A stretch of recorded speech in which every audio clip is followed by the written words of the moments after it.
Hello there, what's happening? What's crack-a-lacking? Welcome back to the Agostinho Zinga Show with your host, Agostinho Zinga, and this is episode number 787.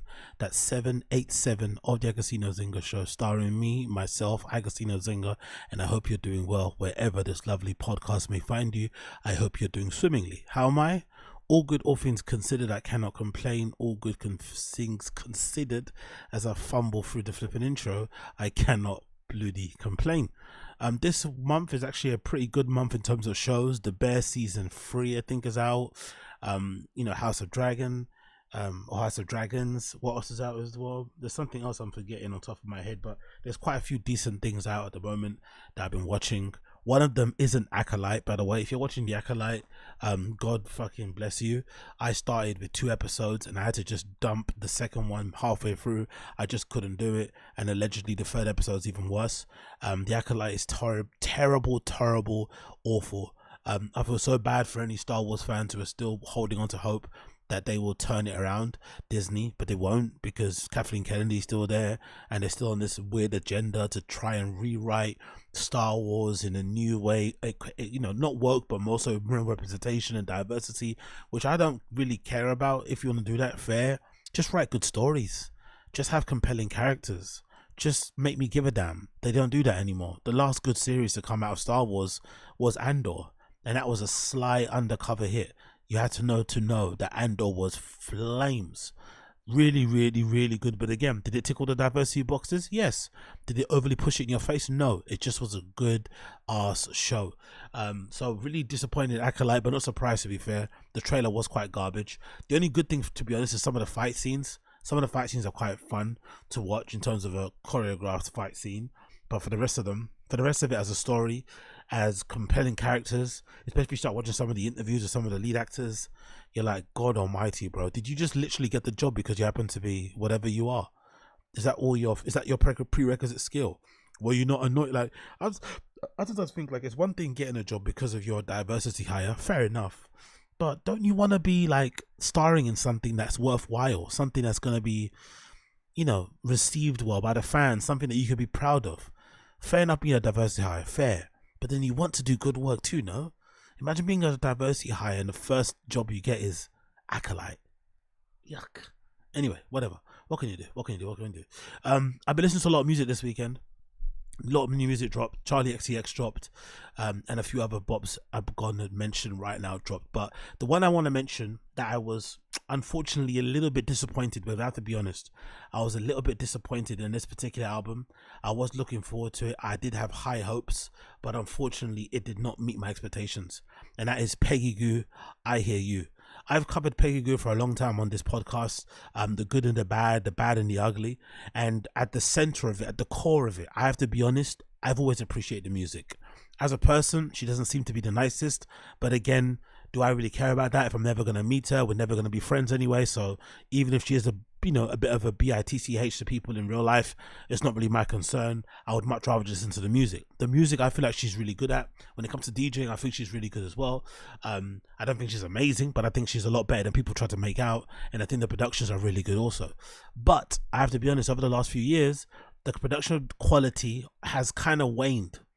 I've been thinking, who's really making these songs?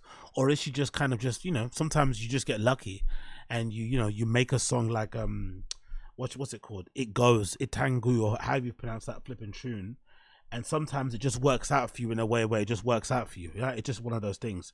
So you think of what's a big track she's got at the moment? I don't know why they put all her top songs as one on the album. That's not true. So you think of things like Starry Night, you think of I Go, maybe not I Go, actually. I Go's not a new one. It's a new one. You think of something like what am I thinking of here?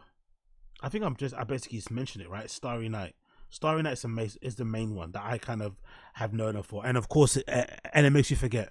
So those two, you kind of think about it, oh damn, this woman can produce.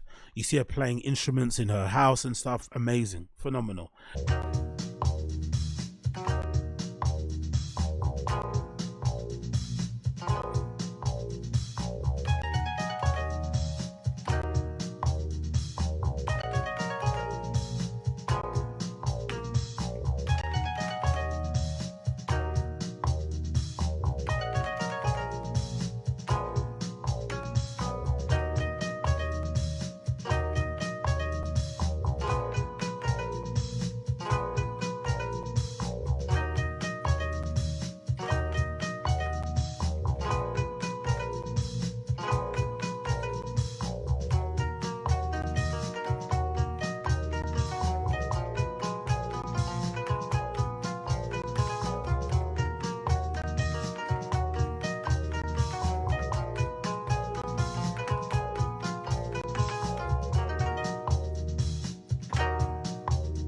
And I've always said, and I've always appreciated her professionalism. She plays Starry Night. She plays It Makes You Forget. She plays what's that remix that she did? What's that remix? She did an incredible remix. Dun dun dun dun dun dun dun. What's that one called again? With a robot as the cover image. I'm forgetting it now, but I'm probably gonna blur it up on the screen once I do the little edit of my little pod here. But whatever that song is, she smashes it, right? So this particular album, I did have predictions. I was predicting it'd be a lot more of a range. I was predicting there'll be a lot more vocals. I'm predicting she's going to try different genres as in a range. And I predicted a lot of vocals because I had a feeling that she was probably getting a bit bored of being a DJ and wanting to move more towards being an artist in terms of holding a mic, singing, maybe behind the decks, maybe just on stage with just a mic stand and shit, whatever. But I got the feeling she's going to try and make that transition. Cool. The album comes, I Hear You, and it's exactly as I expected. Loads of break beats, probably a little bit too much break beats, not much variety. It kind of oscillates between like house, deep house, and break beats for lack of a better term, maybe drum and bass inspired tunes, but anything within that sort of like, you know, meld. And it's only 10 tracks long, 40 minutes, which is a good thing because a lot of albums sometimes are just filled with filler. But I think, unfortunately, this album isn't good enough for 10 tracks. There's not enough punch in it. Sometimes that's the negative of having a short album. If the album's only 10 tracks and the tracks aren't good, it can sometimes feel like it's missing something. But when there's 10 tracks of fire, you can sometimes you walk away thinking, oh my God, I wish I had more. So I think there's not enough hits, there's not enough punch, there's not enough action, there's just not enough there on the track itself. I think it starts off terribly, personally for me. It starts off terribly. She starts off with this track called Your Art, which feels like some sort of like motivational quote message thing, but I'm assuming she did that in a way of like trying to get you in the mood of the album, to try and send to you, close your eyes, forget everything, focus on the art, how you express yourself, blah blah blah blah blah. But it didn't hit for me. It didn't hit. I'm not gonna lie. It kind of put me off listening to her speak. No offense or anything. The lyrics goes, create your own view, your universe, you're after image, your artwork, create your own image. You're standing on, walking on right now and all the time. Look around, look up, look down. What do you see? What do you feel? We have colonized, industrialized, modernized. We have forgotten self-respect and listened to ourselves. Mindful of this, let's make the artwork again. Let's make the artwork again. Create your universe and be present. Of course, I've butchered that and I've made it sound horrible, but I implore you, it doesn't sound that far off. I know I butchered it. I know I sound horrible and I'm spitting everywhere, stuttering everywhere, but I do emphasize that it just sounds not too far off from what she actually did. It took me out of the thing and I didn't really like the intro. Then you move into track 2. Maybe not my favorite. Track 2 was okay, I think, as a kind of, as an intro, but again, not my fave. Track 3 with Lenny Kravitz, I Believe in Love Again, complete skip. Although sonically, when it starts, it does sound better in sequence, but still skip all the way. All That featuring Villano Antiliano, decent enough. It Goes Na Na Na, again skip. I hate that song, but it did sound a lot better in the album as sequenced. Lobster Telephone, I feel like is her best, one of the best songs on the album. It's no surprise she picked as a single before it dropped. Lobster Telephone's amazing. There's a breakdown just within like the middle of the track that I probably, if I end up DJing it and putting it in a mix, I'll loop that for 12 minutes straight.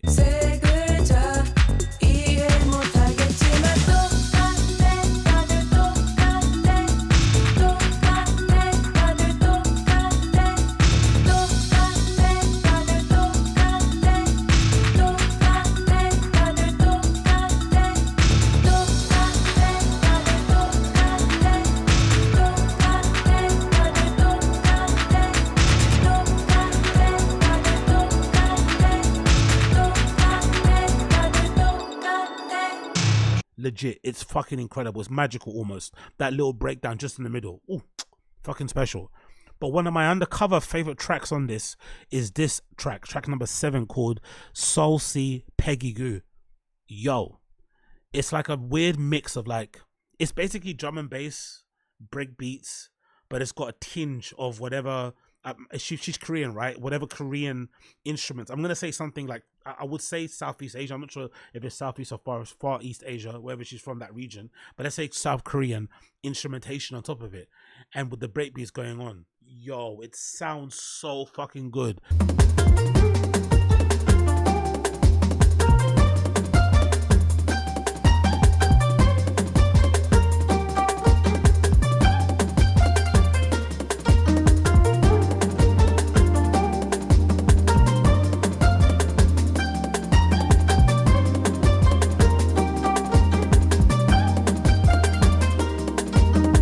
That shit's gonna get you fucking turned. It's gonna get you amped. It's gonna get you going crazy. That is a track. That is a standout track, I think. Solosi Peggy Gou legit might be one of my standout tracks, even ahead of probably Lobster Telephone. I'm not gonna lie, it's a banger, fucking banger. Then there's a track called I Go. Again, she loves the goes, isn't it? It goes, I go. She loves the thing about going. Not really one of my favorites, to be fair. Purple Horizon's pretty good, and then 1 + 1 = 11. Again, not my favorite either. So a lot of misses on this album. I'm not gonna lie. Another criticism I'd probably say: too many vocals. I think there's too many vocals on this. I think my prediction was right. She is, I feel like, trying to be more of an artist, but I think with that, you're trying to do something that I don't think she can do, which is, you know, vocalize things. It just doesn't sound that great. In my personal opinion, her voice doesn't sound too good. So maybe get somebody else to sort of do the vocals, or just put together, like, I'm curious to know, I'm curious to think, I'm curious to see how this album would sound if they were all instrumentals. Apart from, like, It Goes, yeah, let's say, yeah, I'm actually, yeah, fuck it. Let's just do the whole thing as an instrumental. I wonder how that would sound. I bet you would sound pretty decent. So maybe that is actually the reason. Maybe the voices kind of threw me off. Even to start Your Art, maybe have that kind of droning sound at the beginning of the Just Be What It Is. So it sort of like introduces you to the album and kind of walks you through, and then let the tracks hit as they are, but without any vocals whatsoever. Just maybe the ad-libs on only. I think that might be beneficial, but with the vocals, horrendous. None of it really makes sense. I'm still think I don't know. I think that if I'm not mistaken, didn't that I Go track come out in like 2021? What's happening there? Is that lack of work ethic or something? Is that laziness? Why would you put a track on an album that came out 3 years ago? It feels like it came out 3 years ago, didn't it? I Go in like 2021, 2022 or something. So that's an old track. Even It Goes. No. When did that come out? Did that not come out at the beginning of the year? Last year? Let's actually check my actual thing here. Singles. Oh yeah, it came out 2023.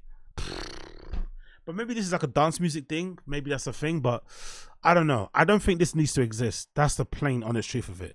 This could have been done as an EP, maybe with some of the stronger tracks on the B side or something. Maybe some of the other, yeah, maybe with, you know, 4 or 3 other tracks on the B side apart from the singles. But all in all, not the best debut album. I'm not gonna lie, not the best debut album. But then you also have to question the fact that does she even need to put out an album anyway? Why even put out an album?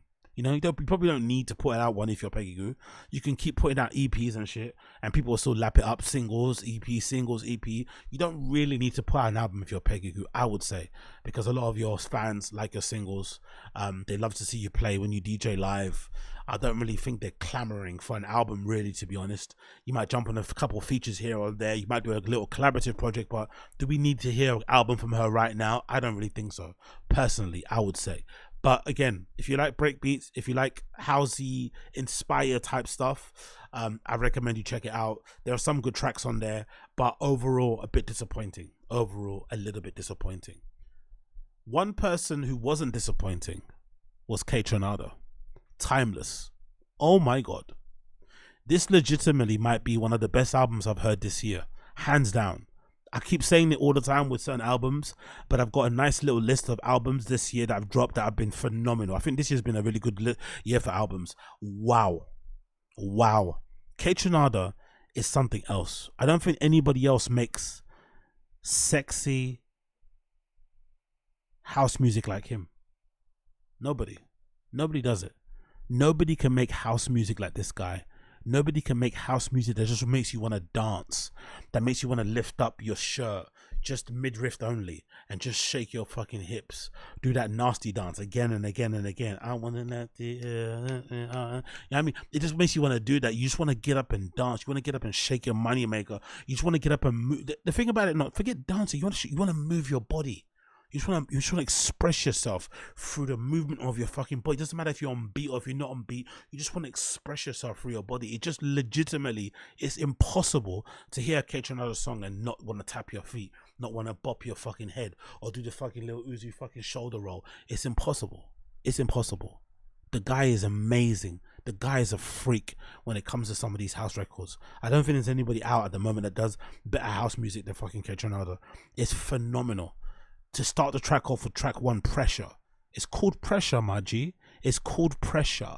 It's called Pressure. And he put the pressure on from minute 1. Just boom. You're just vibing. Shoulders are shaking. It's like a deep, girthy, industrial, dark sounding fucking house record. It almost sounds cloudy, lumpy. It's just like getting you fucking ready.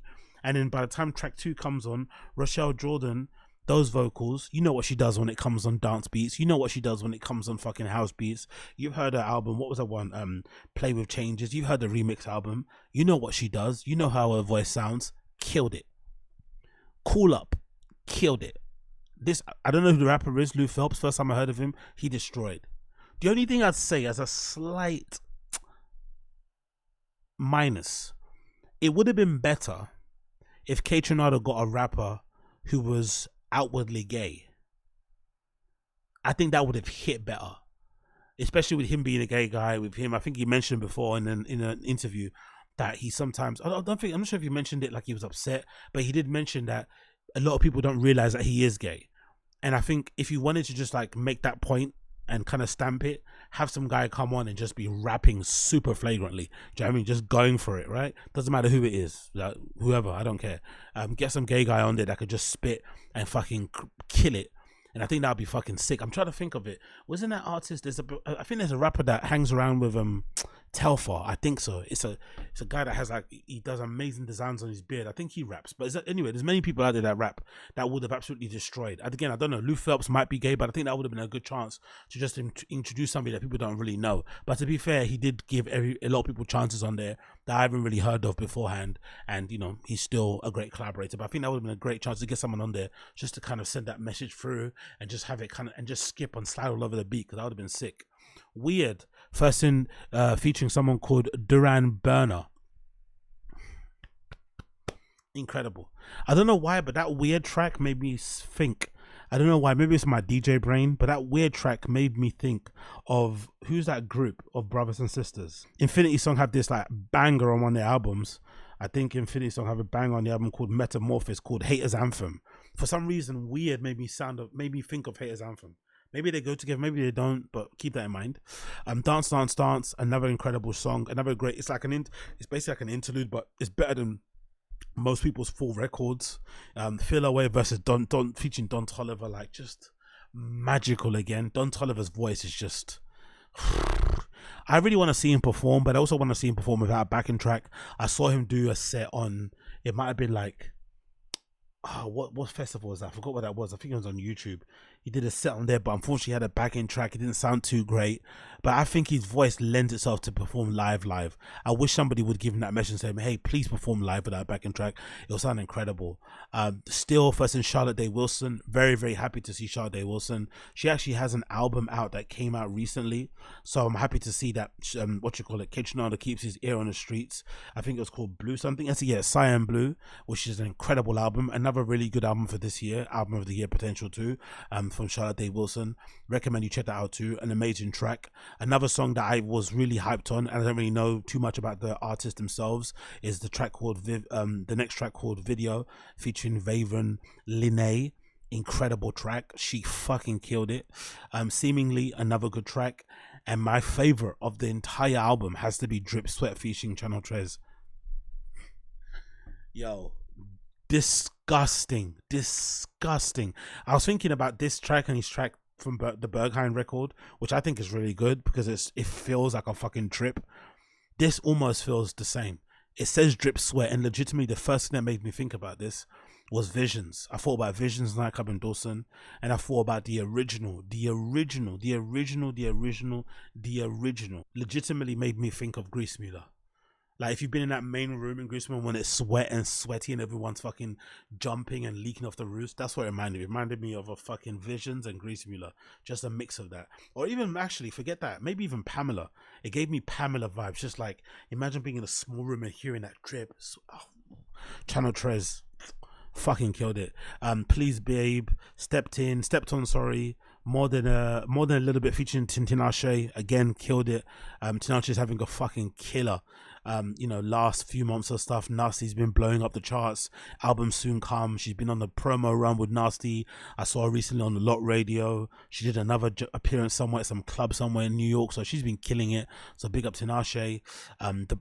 One of my favorite tracks, actually, I think, even, I'm not gonna lie, I think Do To Me featuring Anderson .Paak and Sir might be better than the track Witchy featuring Charles Gambino. I know that's been leaked and it's been a snippet that people have been going crazy for a while, but I honestly do think Do To Me featuring Charles Gambino, featuring Anderson .Paak and Sir, track 15, is a standout record.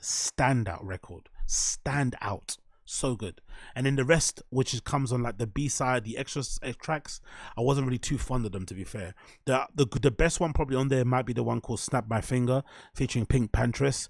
I think, is that the record for that, maybe the longest record she's been on? I'm not too sure. I know Pink Pantress doesn't like to jump on long songs. I think that might be one of the longest songs she's been on. Step My Finger, which is like the additional record on like the bonusy typey thing on it.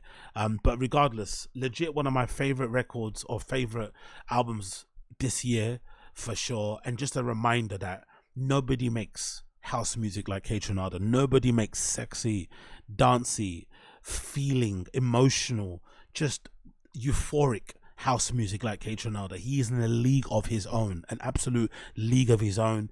And you just play that first track all the way to the end, and it's zero skips, unskippable. If you skip a record on this, you're not human. There's something wrong with you if you skip record. Oh, it's not for me. I don't care what genre you're into. I don't care where you're from. I don't care if you can see, can't see, don't have limbs, have limbs.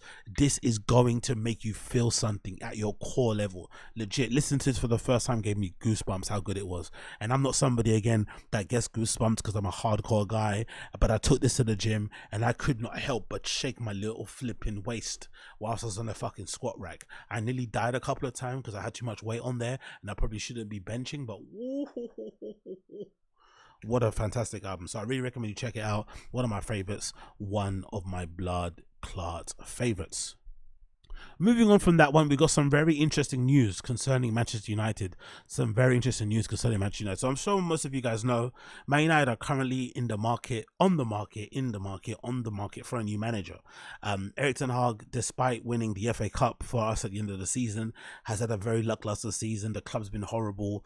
The players have not played well. The transfers haven't worked out for him, and the style of play and the games, the way we concede goals, the way we lose matches, the way we play in general has just been so horrible to watch. People like myself just want to change now. I just want him to go. I've been let down. I really wanted him to be at the club, but he came in, he didn't really instill a style of play. He didn't really bring that style of play that he did at Ajax and tried to implement it at United. That didn't really happen. He tried to adjust or compromise his style of play based on the players that he's had. He didn't get rid of the ones that I thought he would have got rid of to try and improve the style of play, try to improve our quality. The signings that he signed were, some of them were really horrible, Anthony being a good example of it, and just, loads of issues with players, and just in general, the performances have been terrible. The press conferences where he gaslights the fans and tries to make you believe that we played well when you have eyes, we play well. Just too many things. I just want, I want a clean break. I'm over this.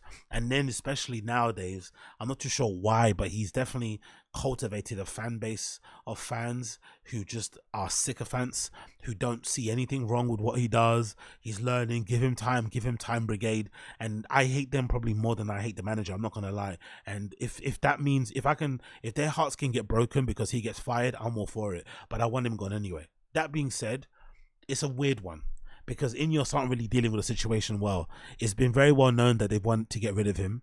The rumours coming out from the club are that they want to get rid of him. They've not made one public statement, I think, so far, and I could be wrong, but as a United fan, I'm always on point in terms of on top of the news. Sorry, I'm not on point. I'm on top of the news at most points. So I think I've read all things and I've kept abreast of what's going on. And I don't think I've seen a single report from Ineos, from Ratcliffe, from anybody else underneath him who stated that Erik ten Hag's job is safe. They've never said that. So more than likely you can deduce from that Erik ten Hag's job isn't safe and he's most likely going to get fired. If that's the case, just fire him now. But I think the issue is that he won the FA Cup the way we won the FA Cup against Man City, being the better team, scoring great goals and whatever. There's a lot of good feeling, a lot of goodwill behind him. And then as soon as his name was mentioned, as soon as the news got out that he could get fired, loads of names were being floated around of who could be potential manager. And one of them being Gareth Southgate. And a lot of fans, myself included, were like, you know what? He's got 1 year left in his contract, Erik ten Hag. I'd actually rather keep Erik ten Hag for another year and then wait for our actual, ideal candidate to come available in the next summer. And then we'll go for that, instead of going for a manager like Gareth Southgate, who would be definitely a backward step. We've seen what he's done at Middlesbrough. We've seen what he's doing now at England. He's not a good manager. And he hasn't proved, even if you think that's being harsh, I don't think he's proved enough to warrant being a manager for Man United. No way, shape or form. He hasn't proved enough. So I feel like it'll also be a bit of a disrespect to Erik ten Hag to get sacked and then have someone like, Gareth Southgate take over the job. Like, what the fuck is that about? So I'd much rather have Erik ten Hag stay than Gareth Southgate come, if that means Gareth Southgate as a manager. But other names like Thomas Tuchel come about, which you're like, that might be somewhat interesting. We see the type of football they play, the kind of profile play that he likes. I would be interested to see that kind of working. But it was all kind of, obviously depending on what happens to Erik ten Hag. Well, he's now come back from holidays. So now the rumor mill is starting again about who's going to be the manager. And one journalist here called Christian Falk from the Bayern side, German side, has said the following. This is an exclusive bit of information from him concerning United and what we got planned. He said, exclusive. There was a meeting in Monaco last Tuesday between Thomas Tuchel and new United manager or shareholder, Jim Ratcliffe. So they did meet. So people are meeting, which again, I would be pissed off if I was Erik ten Hag. You're still technically employed by the club, but then they're holding a meeting with potential managers to take over your job. Even if it does mean that they keep him anyway. Imagine if they talk to Tuchel and they say, you know what, we actually don't like you, we prefer Erik ten Hag. I wouldn't keep the job. I'd rather just leave principle-wise. It's like Tuchel with Bayern. Allegedly, the rumor is Bayern sacked Tuchel halfway through the season or towards the end of the season, and then they were trying to find a new manager. Loads of managers were turning them down, and then they tried to go back to him to say, would you stay? And he said no. So I think sometimes just the principle of like, hey, you fired me before I could even finish my job, before the season could get done, before the fucking Champions League final, and now you want to come back to me? No, thank you. So if I was Erik ten Hag, on principle alone, I'd probably walk away, but he probably won't. But regardless, there was a meeting. They can confirm there was a meeting between Tuchel and Sir Jim Ratcliffe. It continues. Tuchel revealed his plans if they were to take over the coaching position in the event of Erik ten Hag being fired. Tuchel is said to have explained to the United co-owner now how he could get United sporting problems like Sancho and Mason Mount back on track. Tuchel mentioned Anthony Rudiger as an example, as he had previously succeeded in the past of getting the players with the great potential back to top performance. Now, I've just thought about it now. Maybe this is quite normal, interviewing other managers while your manager still has a job, because how do quick hires happen? No one's believing that when they fire a manager on Monday and hire a new one on Tuesday, they've done the interview on Tuesday. No one believes, I would assume, or sensible enough to believe, that if a manager was fired on Monday and they hired a new one on Wednesday, they did the interviews on Tuesday. No one will believe that. Most likely the interviews were done the week before on the Monday.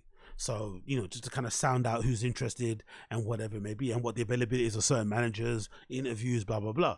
So that would make a lot more sense. And then, of course, fast track it when the firing does happen. So maybe this isn't too out of the norm. But I don't know. With it being a new ownership or new sporting ownership, I would assume, or I would like to see a little bit more, care, a little more consideration with the managers. If you're gonna fire him, just let him know so he can get to planning what he wants to do in his future, and let also the fans have a little bit of respite from thinking that he might come back next season because we won the league. But sorry, because we won the FA Cup, not league. I wish, which might be another facet, which might be another part of why they're stalling. Maybe the trophy is really giving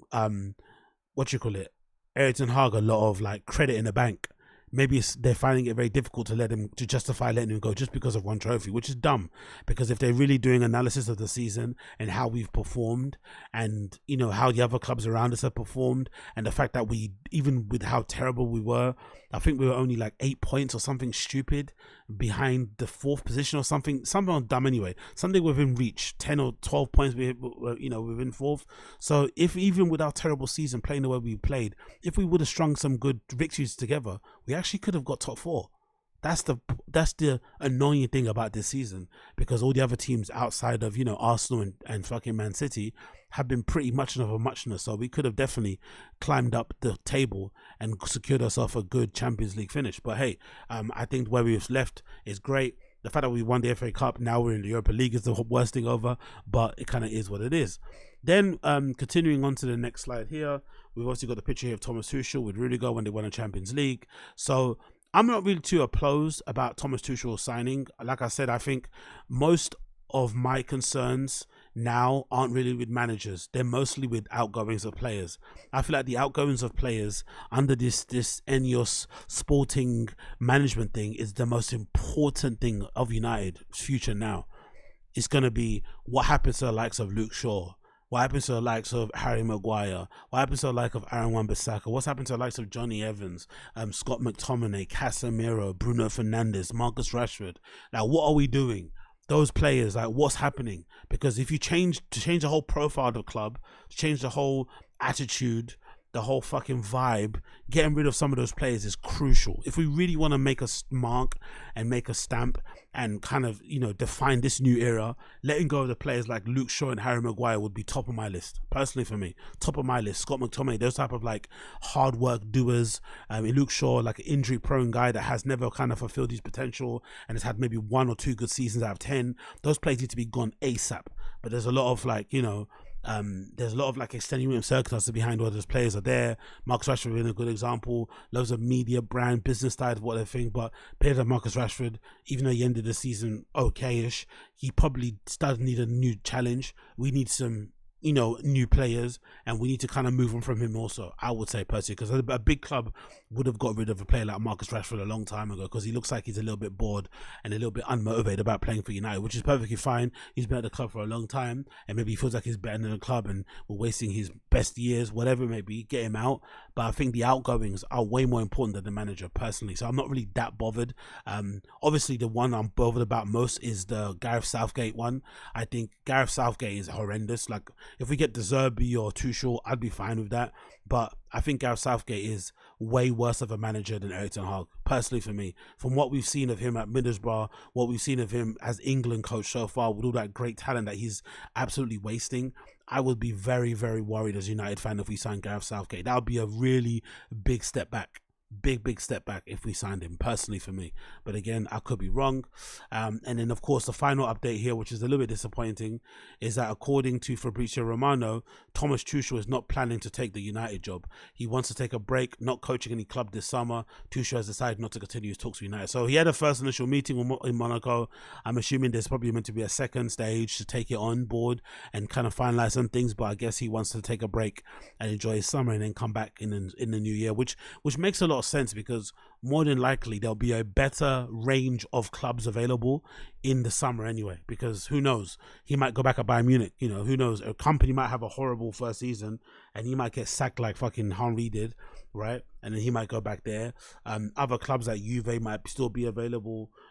Even Chelsea might come back for him again. There's loads of clubs who could be in for a manager come next season, so it's probably best for him to kind of wait it out and go from there, especially, you know, considering how tumultuous the end was from Bayern Munich losing that Champions League final, and of course coming, I think, second or third to flipping Bayer Leverkusen, who end up finishing the league unbeaten. So a lot to worry about as a United fan, a lot to be concerned about. But like I said, when it comes to managers, unless it's Gareth Southgate, I'm not bothered.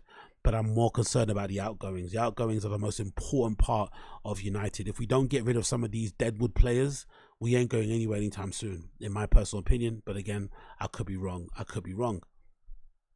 We have to talk a little bit about Drake's fit. Drake popped up on the Instagram recently looking very interesting. This is obviously maybe a bit of a response to the, deleting of the Kendrick Lamar. This is on his Instagram, maybe popping out to remind people that he's still out here. But I think this is a great example of sometimes the sum of the parts don't make it a full part, and sometimes the details are the most important thing ever when it comes to these sort of outfits. So in this particular outfit, or in particular post, Drake has captioned it, "Goats don't worry about one-trick ponies," which I'm assuming might be a lyric from an up-and-coming song. Maybe he's commenting on all the Drake Kendrick Lamar drama. I'm not really too sure, but I'm going to focus more on the fit. He's watching his son play soccer somewhere, and he's got a fit where he's wearing a t-shirt over, and he's got a sweatshirt tied down over around it with some big baggy trousers that look like they might be tweed. They look like they might be linen. I'm not too sure. Not tweed. Maybe linen trousers. They're pleated. They're really baggy, very oversized, and a cable and a web. Sorry, not cable belt. I'm not sure what you call that. Actual the style of belt that he's got on. But if you see it, you'll see it. It doesn't matter. And a Rolex in his ring, and some aviator glasses on.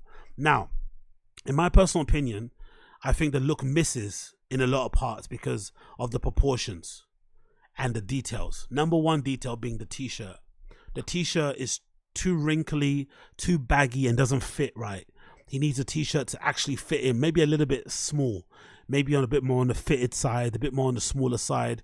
It also needs to have a tighter neck hole, in my personal opinion, just to make it fit a little bit better. So when you're tucking it in, it doesn't have so much bellowing on the outside here, when they tuck it in area. You know what I mean though, the bellowing here, it needs a little bit more work.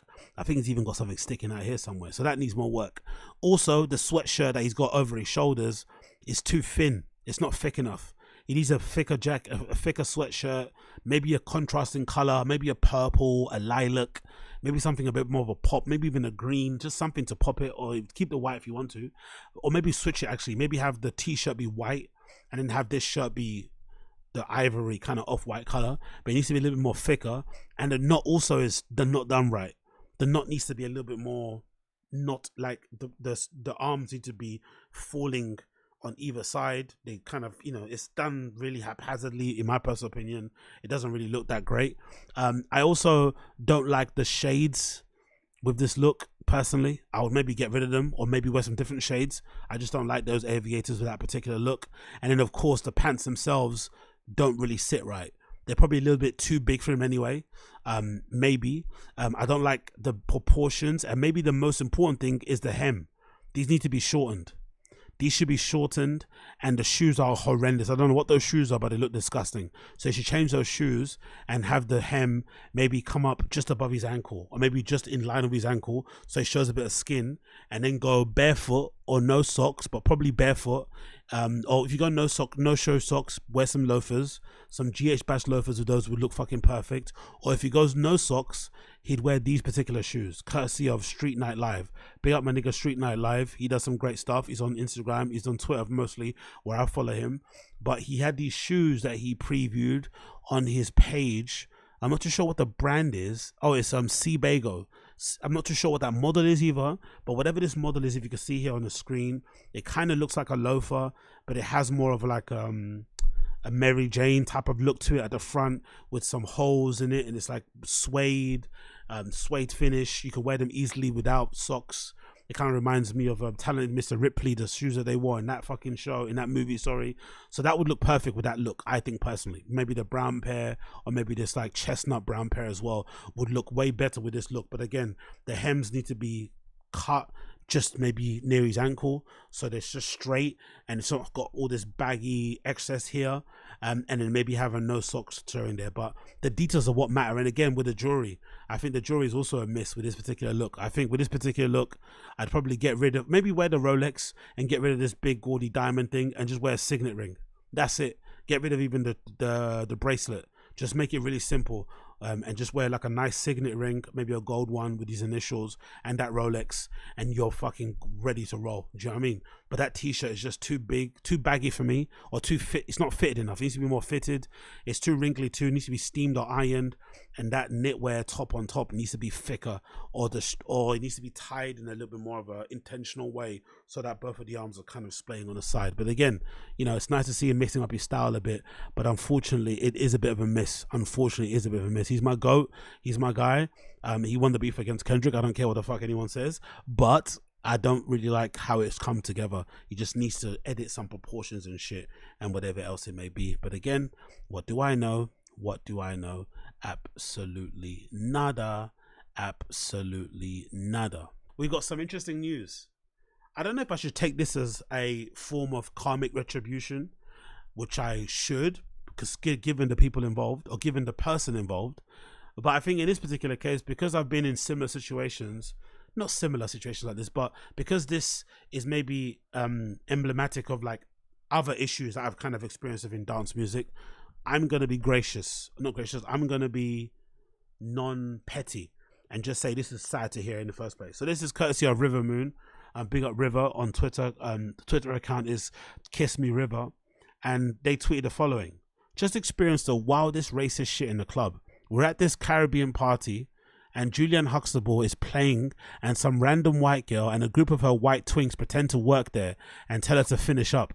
So the white girl just plugs in her USB and starts DJing. That is terrible, isn't it?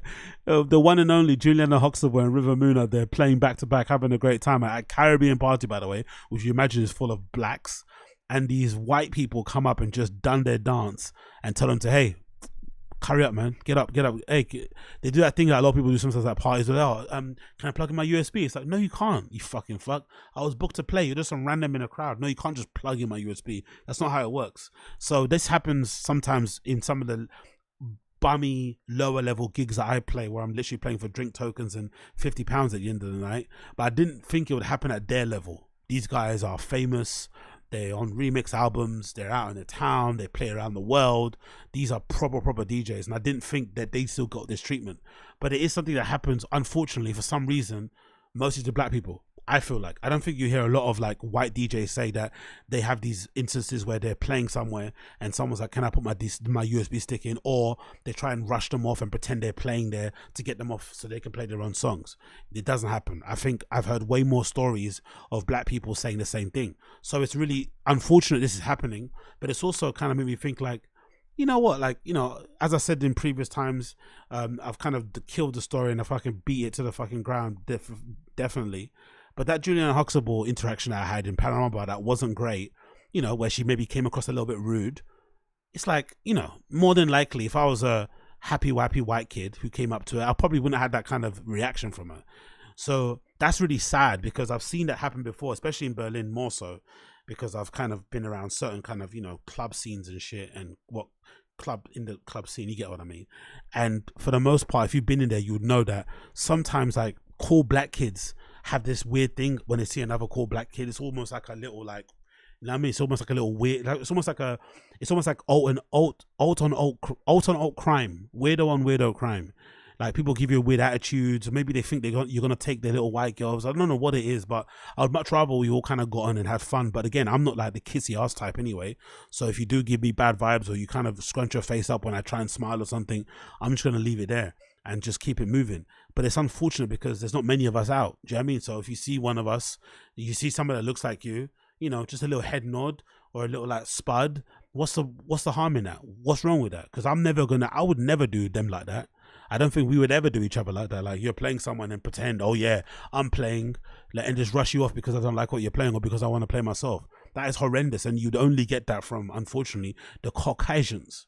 So I'm not surprised to hear this in the slightest, but it is quite funny on my end, just because of the interaction I had with Juliana Huxtable that wasn't the greatest, and then to see now, you know, with the white people, how they get treated, which is again horrible, because, you know, you're at a Caribbean party, you'd think the owners would maybe stand up for you a little bit and maybe say, hey, what the fuck is this person doing behind the decks or something, right? That would be more the thing. Maybe it's not even maybe as a DJ, it's not your place to like be fighting people behind the booth and be like, hey, I'm actually playing. Maybe the owner, maybe the fucking booker, whoever is there managing that fucking space should be able to see, like, who the fuck is that playing? something, you know what I mean? Have an idea and come behind the decks and say, hey, can you fuck the fuck off, please? That might be important. Or maybe because it's pride, they just assume that everybody's like playing together. I'm not too sure, but whatever. River Moon continued on with some more tweets expounding on what happened. River Moon said, back to this. The most shocking part is that the bitch wasn't kicked out. She straight up got escorted to the bar part of the club and was chilling there with her twink, and had it been anybody darker than a grain of sand, they'd have hands thrown on them by security. Exactly. So okay, so to be fair, it sounds like the person did get on the decks, which is a crazy thing to do anyway, right? People that do this, it's like people that go and heckle at comedy clubs. Like, shut the fuck up. Listen to the jokes. If you don't like them, leave, but don't heckle and try and make yourself the center of attention. But people are nuts. The ones who are nuts, personally for me, are the ones that ask for a request. I've never in my entire life asked for a request. The most thing I've ever done in a club is tell someone to wheel it back. But I've also never went behind the deck and put my finger back and wheel it back. No, I've asked them, hey, wheel it or something. That's all I've done. But I've never gone to someone and said, hey, I see you're playing your own songs. I see you're the DJ. I see you've been hired to fucking, you know, provide the fucking soundtrack for this fucking room. But can I ask you to play my song, please? I've never done that. People that do that, you're a fucking psychopath. You need fucking help, and there's something wrong with you in the head. So the same person that would do that is the same person that would say, can I put in my USB? Like, shut up. It continues on and say, white queers are so emboldened these days, yet if we get loud or decide that it's time to turn this Zeus network, it's time to turn into Zeus network, we would be the bad guy. Exactly. Chun Li. Shout out to Juliana for pushing through and keep professional, and for the girl and her gay twinks, I hope your Pride Month sucks. And the last tweet, I think we need to start fighting in the club again. Personally, I can't because I'm on probation, but if we need to start throwing hands at people who harass us or take up too much space in a violent way. This is very true.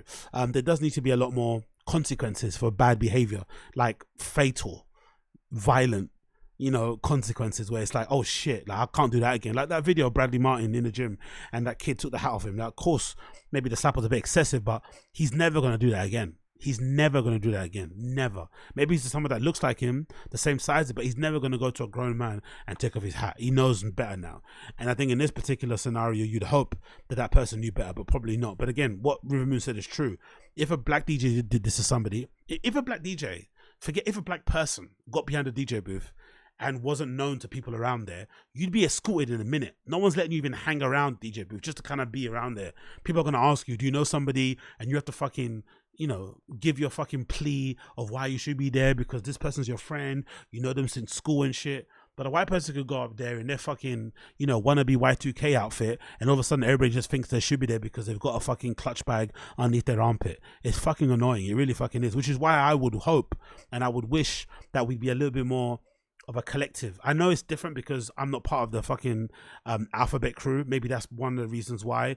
Maybe because I exude a certain vibe and people think, oh shit, I don't want to talk to him. But it doesn't matter, man. Honestly, I don't give a fuck. I just want to hang out and shit. So I want to be cool, innit? So I think it'd be much better if we were all cool and we were all chill, because we'd be looking after each other, as opposed to like me going up to fucking Juliana Huxtable and getting like, you know, go away eyes or fuck you eyes. It's like, come on, man. Like, I'm not trying to fucking draw you. I'm just saying, hey, congratulations, great set. I fucking loved it. I was literally dancing the whole entire time. But then if that was a white person, I think like African shops, you know, like Caribbean shops, so annoying. You go in there and get a horrible attitude for them. And then some fucking white girl will come in, one in the fucking patty, and they're like, oh, hi, yo, how are you? All this. It's like, bruh, why didn't you treat me like that when I came in? You know what I mean? Like, what the fuck? So I wish we were all kinder to each other, because we could hold each other down. And when each other, but I mean blacks. I mean niggas. I wish we could all be nice to each other, because we'd hold each other down, because we'd never do that to each other. But again, it is what it is. It is what it is. It is what it is. Moving on from that one, we have some interesting news here, courtesy of WWD, regarding Virgine Viard. Virgine Viard. As you know her, Virgine Viard is the artistic director of Chanel. She's now left. She used to be Karl Lagerfeld's right-hand woman, and she took over when Karl Lagerfeld unfortunately passed away or was in ill health. And now, unfortunately, she has left Chanel. She has departed. You'd imagine probably fired, you would assume, because they want to change the direction. But let's read the article courtesy of WWD magazine. Virgine Viard, artistic director of fashion collections at Chanel, has departed the company after 5 years, according to a statement from Chanel on Wednesday. A new creative organization will be announced in due course, said the Chanel spokeswoman. The 62-year-old Viard, who succeeded Karl Lagerfeld, had been able to renew the code of the house while respecting the creative heritage of Chanel. Viard has been with Chanel for 30 years and was a close collaborator of Karl Lagerfeld, who was creative director of Chanel for more than 3 decades until his death in 2019. Chanel would like to thank Virgine Viard for her remarkable contributions to Chanel's fashion, creativity and vitality, said the Chanel spokesperson. The fall 2024 haute couture collection will be presented at Chanel as planned on June 25th at the Opera Garner in Paris, according to Chanel. So you'd imagine this collection is her last. I don't know if that's true. They haven't really made it clear, have they? This fall 2024 haute couture collection, is that going to be her last one, or is that something that they're doing in-house? I don't know. Just a few weeks ago, Chanel gave Viard a vote of confidence after the French luxury house again delivered record revenues in 2023. At that time, Chanel's global chief executive officer, Lena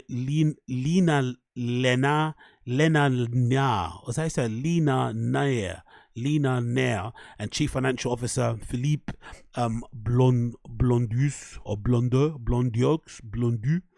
said the luxury behemoth plans to maintain both its brand strategy and creative direction unchanged, despite the slowdown in global luxury spending and mixed online reactions to its latest price increase and ready-to-wear collections. Luxury house reported revenues totaled 19.7 billion last year, up 16% at the comparable rates, with double-digit growth across the categories. Crazy. Sales increased in all markets as tourists returned to many locations, while demand for the local customers remained sustained. After succeeding Lagerfeld, Viard had been instrumental in the brand's success in recent years. Under her watch, Chanel's ready-to-wear business has been multiplied by 2.5, and it grew 23% last year alone. Blondeau reported last month, from a consumer perspective and a brand perspective, Virgin has been a massive contributor. Continuing on, the praise followed a slew of negative social media comments following Chanel's resort show in Marseille, which targeted a younger demographic. The show has held on the rooftop of the Cité Radius Corbusier on a damp and blustery day. Display had come amid the display had come again with renewed speculation that Hedi Slimane would take over as creative director, a rumor that first surfaced in 2017 and one that Chanel has consistently denied. Other names that have been bandied about possible successors include Pier Pablo Picolio, former Valentino creative director, Sarah Burton, former creative director McQueen. Viard's appointment had marked the first time a female designer had taken the helm at the brand since Gabrielle Chanel herself. Despite having been at the company for more than 30 years, when she took the lead of creative post, Viard had until the time kept up a spotlight, and Lagerfeld and Viard had such a close working relationship that he once stated, "She's my right arm and my left arm." Her own signature punk look includes the kohl-rimmed eyes, blunt bangs, and all-black outfits. Viard began what would become lengthy design experiences as an intern at Chanel in 1987. She was an intern, Jesus Christ, recommended the brand by the Chamberlain Prince to the Prince Regnier of Monaco. She was quickly put in charge of the house's embroidery, developing a close professional relationship with Lagerfeld. Viard left Chanel for Chloe when the designer who previously designed for Chloe from 1963 to 1983 returned to the label. Viard then left Chloe with Lagerfeld in 1997, returning to Chanel as a coordinator of haute couture. In 2000, Viard became the director of Chanel's creative studio, where she oversaw the haute couture, ready-to-wear and accessories collection. She worked closely with Lagerfeld on all 10 collections that Chanel produced that year. Born in 1962, the designer hails from Lyon, France, where her grandparents worked as silk manufacturers. Viard studied theatre design at the Cours Georges and then became the assistant costume designer for Dominique Borg. So this particular news isn't too surprising, to be fair, if you're really reading the tea leaves.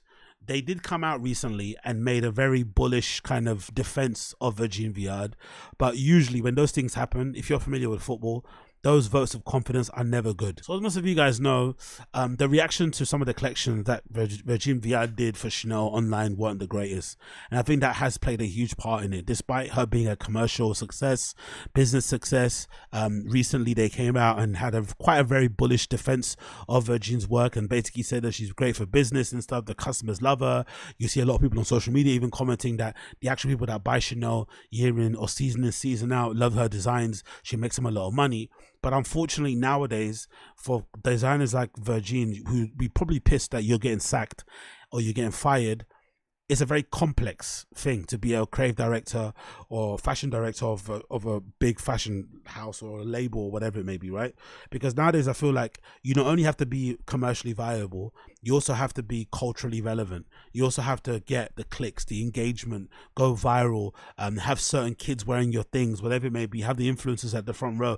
All those things are just as important as the bottom line. So the bottom line is that the rich, wealthy women around the world who have been buying Chanel long before Virgin was even around are still buying Chanel now. Their descendants are, their kids are, whatever it may be, and they'll continue to. There are women who buy fucking, you know, £100,000 worth of Chanel every fucking season. Those people are never going to stop. Regardless to the designers, even if fucking Demna took over Chanel, they will still buy that shit every fucking season.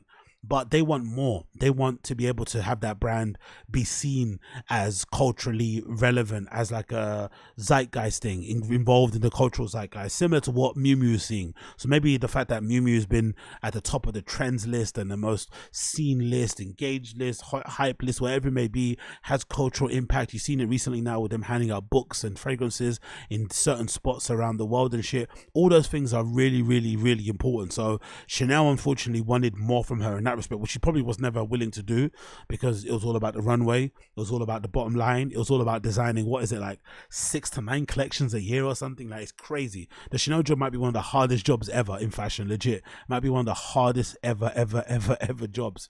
But unfortunately for her as well, at the fundamental level, the clothes just look so fucking ugly. Like, this is her, of course, wearing, you know, the stuff that she designs, and it doesn't look great, right? It really doesn't look great. She's lying down on the steps, horrible fucking pose, horrible picture. You know, one of her bangs is covering her the entirety of her fucking, you know, left eye, but the look itself is just horrendous, right? The skinny jeans with the Mary Janes with the heel, no, with the flats, with the pumps, I guess, that's got a slight heel on it, with this, like, I don't know if it's like a jean jacket that's been reversed to have leather with, it's like whatever, it's just all over the place. But the actual designs on the runway, like, what is this with the denim sleeves? Like, what the fuck is that look? Even the model herself is like almost in shock that she's wearing this. She's almost like startled that she's having to walk down the runway wearing that shit. Like, look, what is that? What we have here? What is this mix? What is this? What is that skirt? What is that top? What are those flats? What is that hat? What is that makeup? The chains, like, why does it have pockets on there like a hoodie when it's not a hoodie? Like, what is this? Like, what is that one? Like, just horrendous, really, really shocking stuff. So I think the thing that really killed her is that the fact that the stuff on the runway, even though it was selling, the ready to wear, even though it was selling, even though she was obviously, you know, getting Chanel record profits and shit, it didn't matter because the clothes that were coming on the runway were just terrible. And these weren't getting shared on social. All the fashion snobs on fashion Twitter hated it, would always dunk on her whenever she presented it. I don't think that would be the reason why they fired her, but it doesn't help, you know, when the people that are talking about fashion the most, who are sharing their opinions, who are driving that kind of content on a daily basis, are saying negative things about the stuff that she's doing.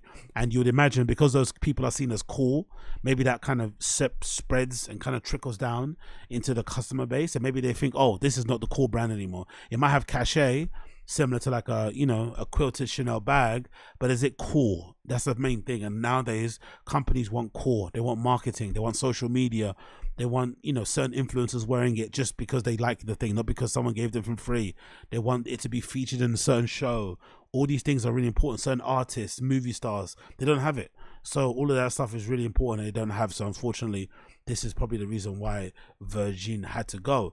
But weirdly enough, the Chanel stuff, when you actually see it worn on people, courtesy of this article, courtesy of Vogue, they've got this street style article that features some of it being worn. It doesn't look as bad as it looks on the runway. It still looks terrible, right? This particular look here, Monaco Resort 2023. shocking, right? You see here, I just don't know what's going on with that bottom half, but some of it looks terrible. Some of it doesn't look too shabby. Some of it really doesn't look too bad when it's actually worn by real people in real life. So maybe she got done dirty because we only saw it.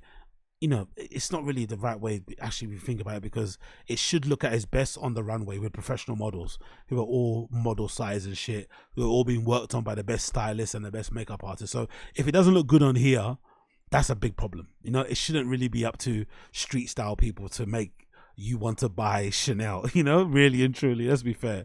But all these pictures, everyone, even this jacket that she actually has on, this jacket here, that I'm seeing in this picture, that she actually has on in this picture, it actually looks better on this person. I'm not gonna lie, it's not the same jacket, but it's a similar jacket, but it literally looks better on whoever that person is. So, and even that, look at that little clutch with the pearls, beautiful. So yeah, it's actually quite nice, I'm not going to lie. When it's actually worn by regular people, they actually make it look way more wearable and way more appealing than what you see on the runway. But unfortunately, that's not enough. You need more than that. You obviously need more than that. So that's why Virgin is out. That's why she's out. And again, you see posts here from various people on social basically panning their collection and saying how terrible it fucking looked.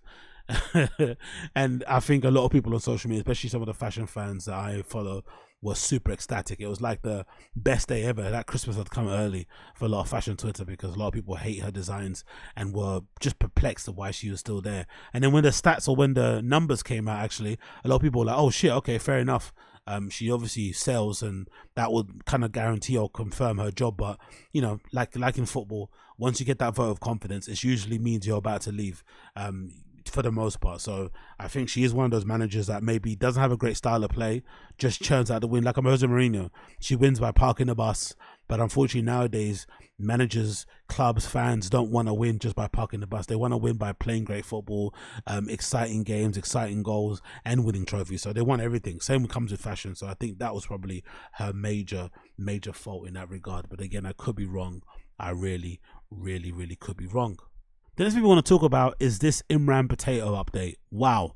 So Imran Potato showed or shared this particular image, which features his own design or his own take on the legendary Prada America Cups. I think that's what they're called, right? Prada America Cup, I think so. I think that's the official name. But you guys will know what the Pradas are. We used to wear them back in the day. I used to wear them as school shoes. And he's now made an updated version with an Air Force One sole. And I'm not going to lie, these look incredibly hard.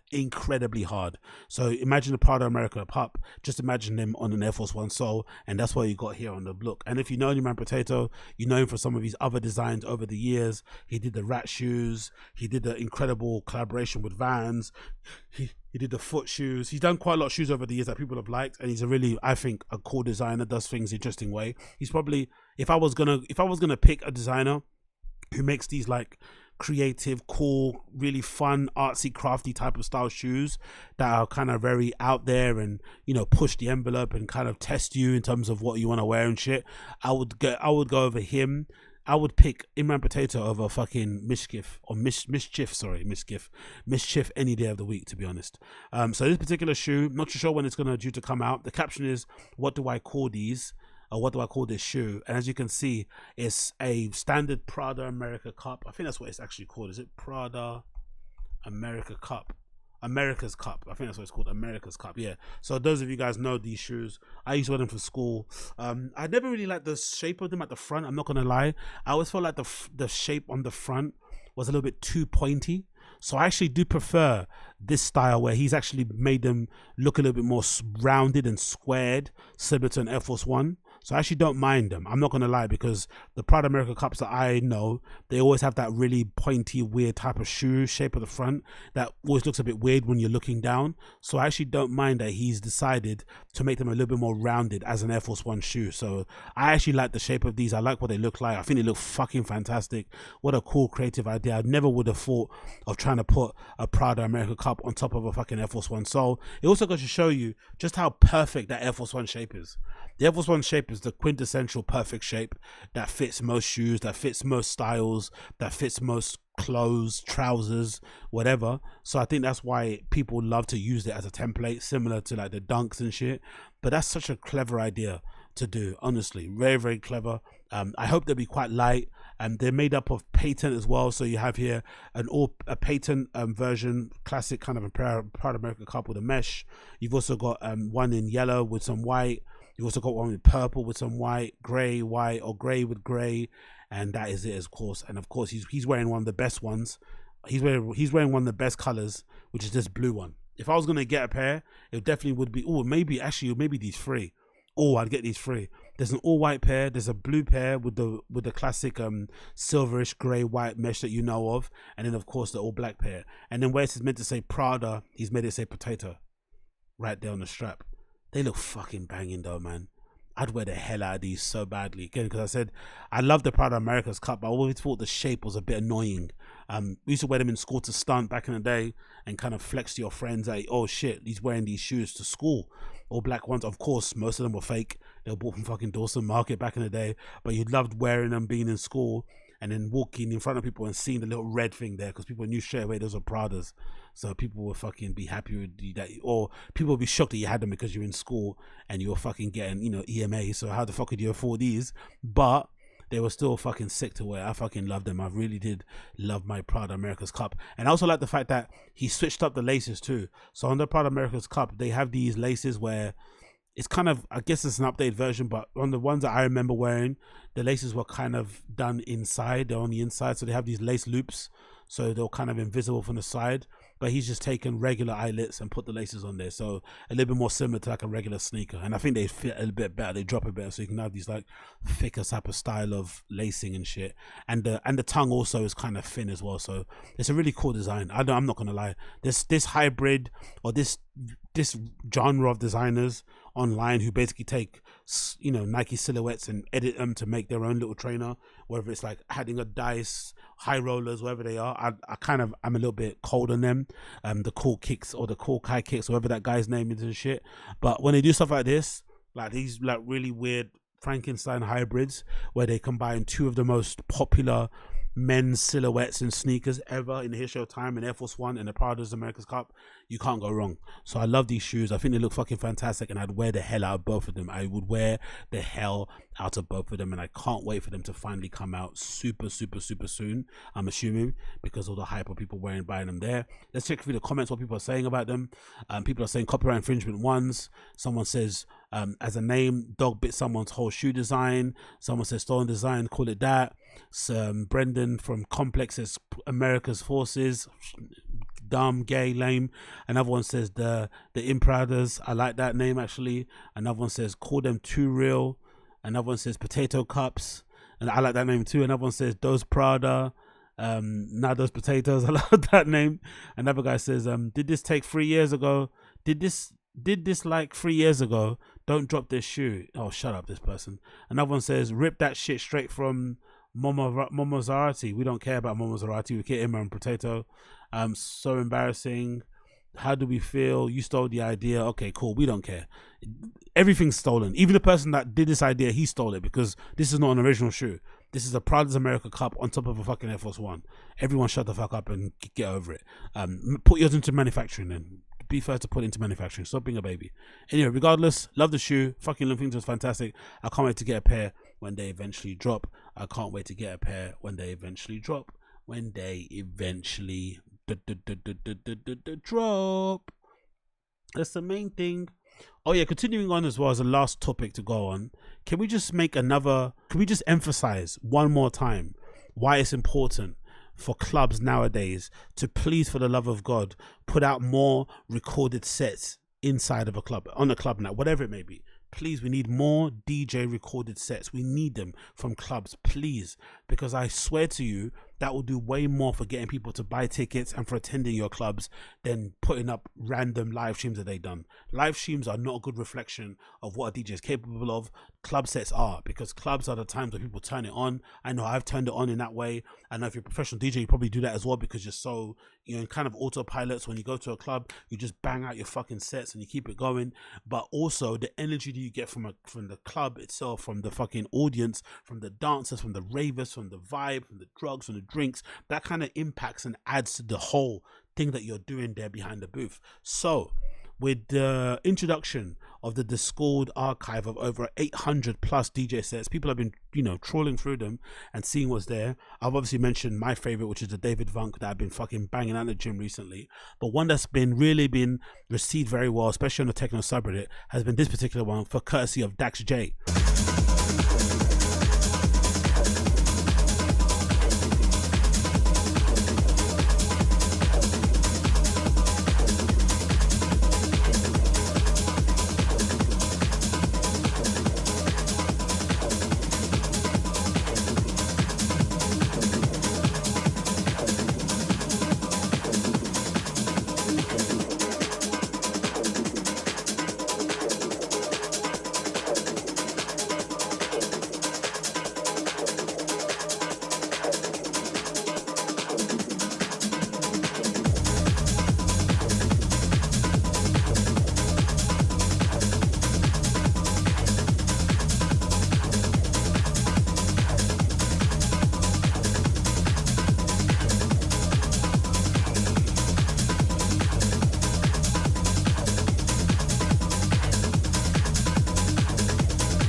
Who played at the Discord in December 2023, just before its closing actually, and he played for a total of 6 hours.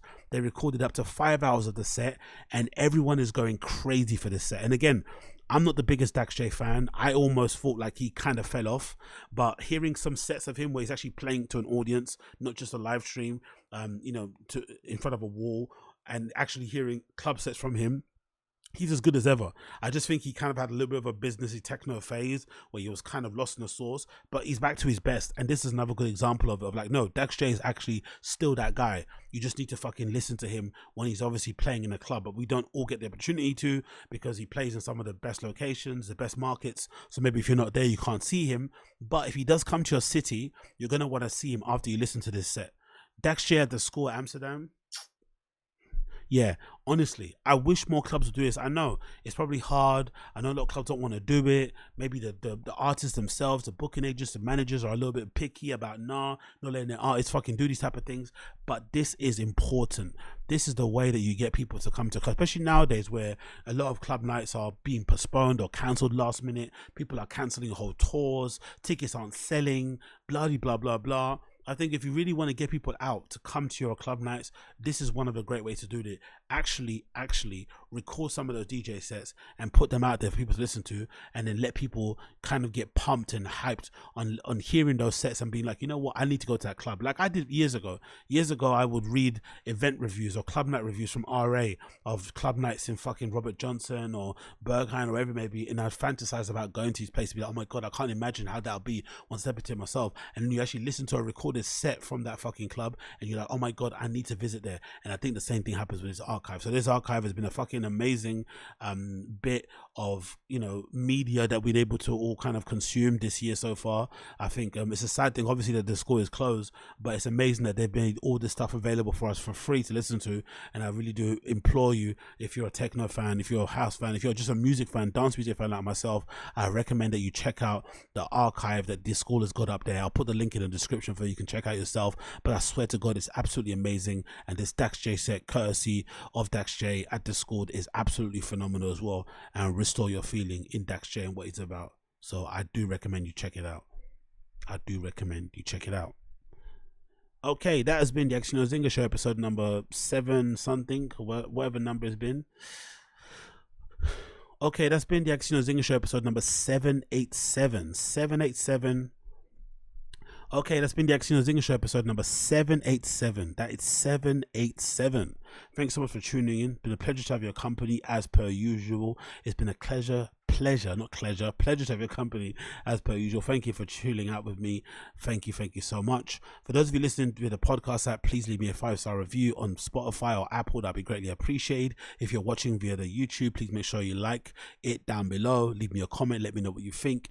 And for those of you listening to the audio side of the pod, you'll hear my tune of the day. Of course, my tune of the day has to come from KAYTRANADA's album Timeless. It has to come from that album.